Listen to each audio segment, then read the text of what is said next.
Kako elektrika pride do vtičnice? Kako iz uranovih tabletk nastane elektrika? Koliko električne energije proizvede nuklearka Krško? Veliko vprašanj imajo osnovnošolci iz Koprivnice, ki si življenja brez elektrike ne znajo predstavljati. Da si lahko pofenem lase, potem da lahko poslušam glasbo. Življenje brez elektrike bi bilo prazno, ker ne bi bilo računalnikov, telefonov, televizije. Slovenija dobi elektriko iz elektrarn. Najmanj le 1% je dobimo iz okolju najbolj prijaznih vetrnih in sončnih elektrarn.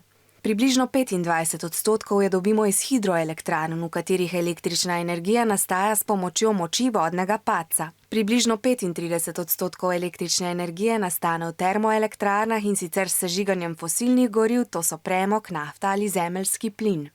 Približno 39% vse električne energije pa dobimo iz jedrske nuklearne elektrarne Krško. V jedrskem reaktorju se pri cepljenju uranovih jeder sprošča toplota. Vroča voda, ki pri tem nastane, upari vodo naslednjega kroga. Para, ki nastaja tam, poganja turbino, ta pa generator, ki oddaja električno energijo v omrežje. Pri tem nastajajo tudi radioaktivni odpadki, ki pa jih hranijo v potresno varnem betonskem skladišču. Ker je elektrika dragocena, pa je pomembno, da z njo ravnamo varčno. Zato, če je le mogoče, koristi dnevno svetlobo, računalnik in druge naprave izključi in ne puščaj v stanju pripravljenosti, ko luči ne potrebuješ, jo ugasni.